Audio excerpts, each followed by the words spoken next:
Electronegativity, ठीक है, हिंदी में से बोलते हैं विद्युत ऋणात्मकता।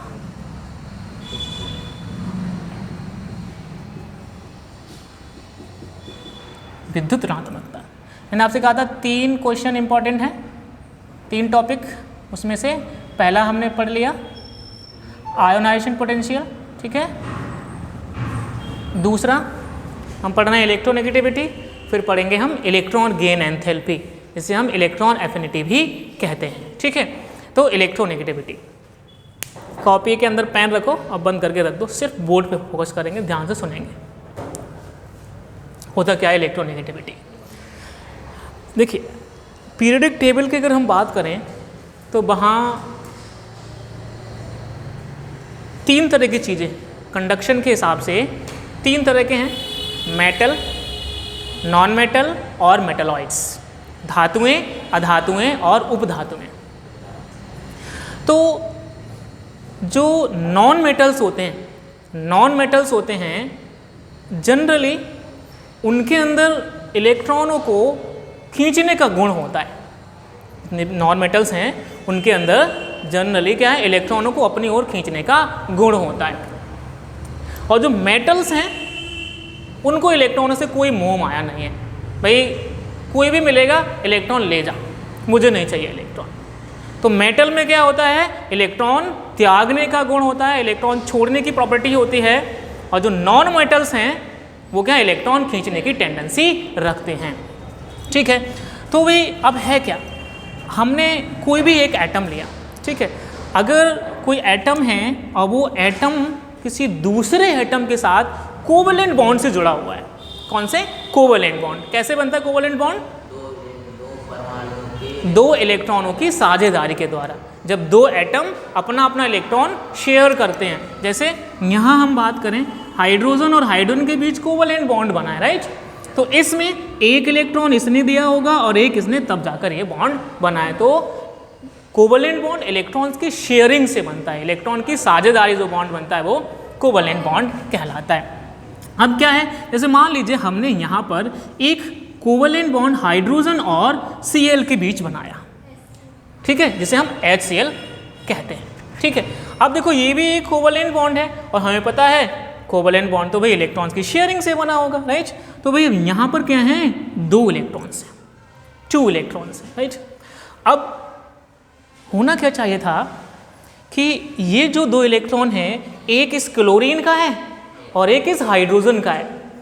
तो होना क्या चाहिए था, दोनों ही इलेक्ट्रॉन बिल्कुल सेंटर में रहने चाहिए थे, लेकिन होता क्या है कि ये दोनों इलेक्ट्रॉन सेंटर में न रहकर क्लोरीन की ओर चले जाते हैं, क्लोरीन की ओर चले जाते हैं। यानी यहाँ पर जो कोवेलेंट बॉन्ड मिलता है वो पोलर कोवेलेंट बॉन्ड मिलता है। इसका मतलब यहाँ पर क्या मिलता है कि ये दोनों बॉन्ड बीच में ना रहकर कहाँ चले गए, क्लोरीन की ओर शिफ्ट हो गए। और हमें पता है इलेक्ट्रॉन जिधर जाता है उधर माइनस चार्ज जनरेट होता है और जिससे दूर जाता है उधर पॉजिटिव चार्ज। तो भाई यहाँ पर तो पार्शियल माइनस आ गया और यहाँ पार्शियल पॉजिटिव आया। पार्शियल क्यों आया कि इलेक्ट्रॉन सिर्फ शिफ्ट हुए हैं, परमानेंटली ट्रांसफर नहीं हुए हैं। तो भाई क्या देखने को मिला, इलेक्ट्रॉन सेंटर की बजाय कहाँ चले गए, क्लोरीन की तरफ। अब आपके दिमाग में उठ रहा होगा कि भाई ये इलेक्ट्रॉन क्लोरीन की तरफ ही क्यों गए, हाइड्रोजन की तरफ भी जा सकते थे, हाइड्रोजन की तरफ भी जा सकते थे।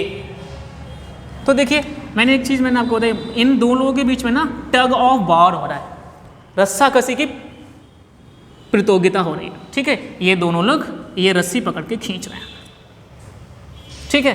कौन पकड़ के खींच ले जाएगा, हाँ? मान लीजिए आप दोनों हो, आप दोनों में से खिंचवाया तो कौन खींच लेगा तुम दोनों में, हैं? जिसमें पावर ज़्यादा होगी वो यहाँ पर है।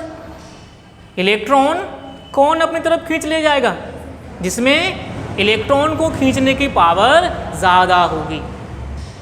यही पावर इलेक्ट्रोनेगेटिविटी कहलाती है, यही पावर इलेक्ट्रोनेगेटिविटी यानी विद्युत ऋणात्मकता कहलाती है। तो किसी भी एटम की किसी भी एटम की अपने आसपास उपस्थित इलेक्ट्रॉनों को अपनी ओर अट्रैक्ट करने की जो कैपेसिटी है, जो क्षमता है, वही इलेक्ट्रोनेगेटिविटी कहलाती है। कोई भी एटम है वो आपका इलेक्ट्रॉन खींचेगा, इसका मतलब उसके अंदर इलेक्ट्रोनेगेटिविटी है।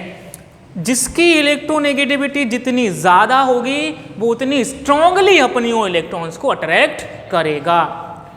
एक क्वेश्चन 2 बार पूछा गया था और 2 तरह से घुमा के पूछा था कि भाई पीरियोडिक टेबल में सबसे ज़्यादा इलेक्ट्रोनेगेटिविटी किसकी होती है, विद्युत ऋणात्मकता सबसे ज़्यादा किसकी है? तो आंसर है फ्लोरीन। फ्लोरीन की इलेक्ट्रोनेगेटिविटी सबसे ज़्यादा होती है। एक तो ऐसे पूछा गया था, दूसरा पूछा गया था कि फ्लोरीन की इलेक्ट्रोनेगेटिविटी कितनी होती है, फ्लोरीन की इलेक्ट्रोनेगेटिविटी कितनी होती है? तो फ्लोरीन की इलेक्ट्रोनेगेटिविटी 4.0 होती है। सबसे ज़्यादा फ्लोरीन की और कितनी है? 4 होती है, 4.0 होती है। दूसरे नंबर पे कौन आता है इलेक्ट्रोनेगेटिविटी के मामले में? ऑक्सीजन आता है। ऑक्सीजन की कितनी होती है? 3.5 होती है। तो हाईली इलेक्ट्रोनेगेटिव एटम फ्लोरीन और second highly electronegative atom oxygen होता है। कहने का मतलब है कि फ्लोरीन तो इलेक्ट्रॉन सबसे ले सकता है, लेकिन फ्लोरीन से कोई भी नहीं ले सकता, क्योंकि भाई सबसे ज़्यादा इलेक्ट्रोनेगेटिविटी, सबसे ज़्यादा इलेक्ट्रॉन खींचने की कैपेसिटी फ्लोरीन की है। इसलिए वो जिसके साथ जुड़ेगा वो उससे इलेक्ट्रॉन अपनी ओर खींच लेगा। तो क्या हमें पता चला कि किसी भी एटम की इलेक्ट्रॉन्स को, सराउंडिंग इलेक्ट्रॉन्स को, यानी आसपास के जो इलेक्ट्रॉन्स हैं उनको अपनी ओर खींचने की जो क्षमता है वही इलेक्ट्रोनेगेटिविटी कहलाती है। ठीक है, डेफिनेशन समझ में आ गई। ओके, अब फिर से हम बात करेंगे कि पीरियोडिक टेबल में कैसे ट्रेंड करता है, यानी चेंज कैसे होता है, पीरियड में कैसे चेंज होगा और ग्रुप में कैसे चेंज होगा। ठीक है, तो हम देखते हैं। हमें पता है हमारी पीरियोडिक टेबल में 2 चीज़ें मिलती हैं, हमें 2 चीज़ें मिलती हैं। कौन कौन सी चीज़ें हैं वो? एक तो पीरियड्स होते हैं और ग्रुप्स होते हैं। हमें ये पता है जब हम लेफ्ट से राइट मूव करते हैं तो वो कौन होते हैं? पीरियड होते हैं। अप टू डाउन जाते हैं तो कौन मिलते हैं? ये हमें ग्रुप मिलते हैं। ठीक है, up to down group, left to right periods होते हैं। तो हमें देखना है पीरियड में कैसे चेंज होता है और ग्रुप में कैसे चेंज होता है। सबसे पहले हम बात कर रहे हैं पीरियड में। कोई भी एक हम पीरियड उठा लेते हैं जिसको हम सेकंड पीरियड नाम देते हैं, वही ले लेते हैं फिर से। सेकंड पीरियड में कौन है? Lithium, beryllium, boron, carbon, nitrogen, oxygen, fluorine. आगे नियोन आएगा। नियोन तो भैया अपना ऑक्टेट पूरा करके बैठा है, उसे किसी से हमारा मतलब नहीं है। ठीक है, तो लिथियम से लेके हमने फ्लोरीन ले लिया। तो होता क्या है, जैसे जैसे हम इस सेकंड पीरियड में, नॉट ओनली सेकंड पीरियड में, जनरली सभी पीरियड्स में ये जनरल ट्रेंड देखने को मिलता है। जैसे जैसे हम लेफ्ट से राइट मूव करते हैं वैसे वैसे इलेक्ट्रोनेगेटिविटी की वैल्यू इंक्रीज करती है, यानी बढ़ती है। लेफ्ट से राइट जाने पर पीरियड में इलेक्ट्रोनेगेटिविटी की वैल्यू बढ़ती जाती है। अब रीज़न क्या है, क्यों बढ़ती है? अब फिर से वही चीज़, इलेक्ट्रॉन को खींचा जा रहा है, अट्रैक्ट किया जा रहा है। एक्चुअल में देखा जाए तो इलेक्ट्रॉन्स को कौन अट्रैक्ट करता है? न्यूक्लियस अट्रैक्ट कर रहा है। तो भाई लेफ्ट से राइट जाने पर होता क्या है, एटॉमिक नंबर बढ़ने के साथ साथ इफेक्टिव न्यूक्लियर चार्ज बढ़ता जाता है। न्यूक्लियर चार्ज बढ़ता जाता है। देखो भाई यहाँ पर एटॉमिक नंबर 3, 4, 5, 6, 7, 8, 9। ठीक है, कितने प्रोटॉन? 3। आपको पता है कि जितना एटॉमिक नंबर उतनी प्रोटॉन, क्योंकि atomic number is equal to number of protons. तो यहाँ कितने प्रोटॉन हैं? 3 हैं, यानी कितने पॉजिटिव हैं? प्रोटॉन तो पॉजिटिव होता है ना, तो 3 प्रोटॉन, 3 पॉजिटिव, 4 पॉजिटिव। ठीक है, यहाँ 5, 6 और यहाँ 7, यहाँ 8 और यहाँ पर 9 पॉजिटिव मौजूद हैं। हालांकि इलेक्ट्रॉन्स भी बराबर हैं, लेकिन जैसे जैसे हम मूव कर रहे हैं वैसे वैसे क्या हो रहा है, अगर हम इनका इलेक्ट्रॉनिक कॉन्फ़िगरेशन भी लिख के देखें 1s2 2s1 1s2 2s2 2p1 1s2 2s2 2p2 1s2 2s2 2p3 1s2 यहाँ 2p 1s2 2s2 हाँ ये यहीं तक रहेगा, ठीक है। यहाँ 1s2 2p1 1s2 2s2 2p2 1s2 2s2 2p3 1s2 2s2 2p4 1s2 2s2 2p5, ठीक है। अब हम एक चीज़ देख रहे हैं, एटॉमिक नंबर तो बढ़ रहा है, क्या नंबर ऑफ शेल बढ़ रहे हैं? कोशों की संख्या बढ़ रही है? बिल्कुल नहीं बढ़ रही है। देखो नंबर ऑफ शेल कितने हैं यहाँ पर?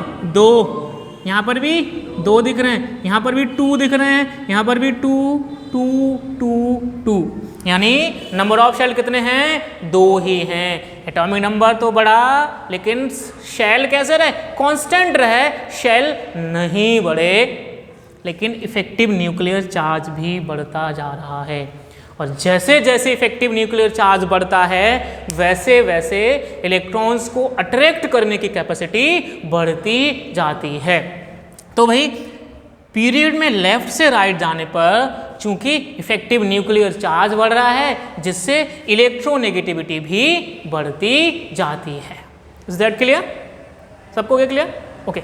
अब देखो हम बात करते हैं ग्रुप में। ग्रुप में कैसे ट्रेंड देखने को मिलता है। ग्रुप में अगर हम बात करें, कोई हम ग्रुप लिखते हैं, फिर से सेकेंड डे ग्रुप लिया हमने, lithium, sodium, potassium, rubidium, caesium और ये फ्रेंशियम, ठीक है। 3, 11, 19, 37, 55 और 87 इसका एटॉमिक नंबर है। अगर हम देखेंगे तो यहाँ पर क्या है 1s2 2s1, ठीक है। 1s2 2s2 2p6 3s1, यानी देखो नंबर ऑफ शेल 2 हैं, यहाँ 3 हो गए, यहाँ कितने हो जाएंगे? यहाँ 4 हो जाएंगे, यहाँ 5 हो जाएंगे, यहाँ 6 हो जाएंगे और यहाँ पर 7 हो जाएंगे। तो देखो ग्रुप में क्या होता है, जैसे जैसे हम अप टू डाउन जाते हैं, ऊपर से नीचे चलते हैं, वैसे वैसे इलेक्ट्रोनेगेटिविटी की वैल्यू डिक्रीज होती जाती है, घटती जाती है। इसका रीज़न क्या है? जैसे जैसे हम अप टू डाउन जाते हैं वैसे वैसे एटॉमिक नंबर बढ़ने के साथ साथ नंबर ऑफ शेल बढ़ते जा रहे हैं, और नंबर ऑफ शेल बढ़ेंगे तो साइज बढ़ता जाएगा, साइज बढ़ेगा तो न्यूक्लियस और इलेक्ट्रॉन के बीच में डिस्टेंस बढ़ती जाएगी, और डिस्टेंस बढ़ेगी तो अट्रैक्शन कम होता जाएगा। अट्रैक्शन कम है तो आपकी इलेक्ट्रोनेगेटिविटी की वैल्यू कम हो जाएगी। तो इस तरह से पीरियड में तो बढ़ा क्योंकि इफेक्टिव न्यूक्लियर चार्ज बढ़ा, और ग्रुप में घटा क्योंकि एटॉमिक साइज बढ़ा, ठीक है। अब हम बात करते हैं इनके फैक्टर्स अफेक्टिंग। कोई डाउट इसमें बताओ? क्लियर है? ठीक है। अब हम बात करते हैं फैक्टर्स अफेक्टिंग। फैक्टर्स अफेक्टिंग, ठीक है, इलेक्ट्रोनेगेटिविटी। सबसे पहला है न्यूक्लियर चार्ज। न्यूक्लियर चार्ज अभी हमने देखा है कि जैसे जैसे न्यूक्लियर चार्ज बढ़ेगा वैसे वैसे इलेक्ट्रोनेगेटिविटी बढ़ती जाएगी, यानी जितने ज़्यादा पॉजिटिव चार्ज होंगे किसी भी एटम पर, किसी भी आयन पर, उसकी इलेक्ट्रोनेगेटिविटी उतनी ही ज़्यादा होगी। तो क्या है, न्यूक्लियर चार्ज इंक्रीज हो रहा है तो इलेक्ट्रोनेगेटिविटी भी इंक्रीज हो रही है। इसका मतलब न्यूक्लियर चार्ज यानी इलेक्ट्रोनेगेटिविटी, इलेक्ट्रोनेगेटिविटी क्या हुई है, directly proportional to nuclear charge. Nuclear charge, क्योंकि भाई जैसे जैसे चार्ज बढ़ेगा वैसे वैसे इलेक्ट्रॉन को अट्रैक्ट करने की कैपेसिटी भी बढ़ती जाएगी। तो न्यूक्लियर चार्ज बढ़ने से इलेक्ट्रोनेगेटिविटी बढ़ती जाती है। अगला फैक्टर है एटॉमिक साइज। एटॉमिक साइज अभी देखा हमने ग्रुप में कि साइज बढ़ रहा था तो इलेक्ट्रोनेगेटिविटी कम हो रही थी, क्योंकि भाई साइज बढ़ेगा तो न्यूक्लियस इलेक्ट्रॉन के बीच डिस्टेंस बढ़ेगी, डिस्टेंस बढ़ेगी तो अट्रैक्शन कम हो जाएगा, अट्रैक्शन कम होते ही इलेक्ट्रोनेगेटिविटी कम हो जाती है। तो वही क्या हुआ, एटॉमिक साइज अगर इंक्रीज होता है तो इलेक्ट्रोनेगेटिविटी कैसी हो गई, डिक्रीज हो जाती है। तो क्या पता चला हमें, इलेक्ट्रोनेगेटिविटी कैसे हो जाएगी, inversely proportional to the atomic size. ठीक है, एटॉमिक साइज, एटॉमिक साइज के कैसा, इनवर्सली प्रोपोर्शनल है, साइज बढ़ा तो घट जाएगा। ठीक है, इलेक्ट्रोनेगेटिविटी घट जाएगी, और साइज कैसा हुआ, कम हुआ तो इलेक्ट्रोनेगेटिविटी बढ़ जाएगी। ठीक है, एक और फैक्टर है जिसको हम शील्डिंग इफेक्ट कहते हैं। Shielding effect, shielding effect, SHIELDING, shielding effect. देखिए शील्डिंग इफेक्ट क्या होता है, न्यूक्लियस को शील्ड कर लेना, अंदर के जो इलेक्ट्रॉन है उसको पकड़ के घेर लेते हैं। अब भाई किसी चीज़ को कोई घेर लेगा तो अट्रैक्शन कम होगा बढ़ेगा। देखो मैंने कहा था आपसे कल कि ये मैग्नेट हैं, ठीक है, यहाँ हमने इसको एक चार्ज से ढका, इसको दो चार्ज से ढका, इसको 3 से ढक दिया। ठीक है, तो इसको हमने ज़्यादा शील्ड कर दिया तो ये इसका जो अट्रैक्शन होगा पार्टिकल की तरफ आयरन के, वो कैसा हो जाएगा, कम हो जाएगा। यानी जैसे जैसे शील्डिंग इफेक्ट बढ़ रहा है वैसे वैसे इलेक्ट्रॉन को खींचने की कैपेसिटी कैसी हो रही है, घट रही है। कैपेसिटी घट रही है, इसका मतलब इलेक्ट्रोनेगेटिविटी घट रही है। तो शील्डिंग इफेक्ट बढ़ने से इलेक्ट्रोनेगेटिविटी घटती है। तो क्या हो जाएगा, इलेक्ट्रोनेगेटिविटी क्या हो जाएगा, ये भी इनवर्सली प्रोपोर्शनल है शील्डिंग इफेक्ट, SHIELDING। ठीक है, ठीक है, मतलब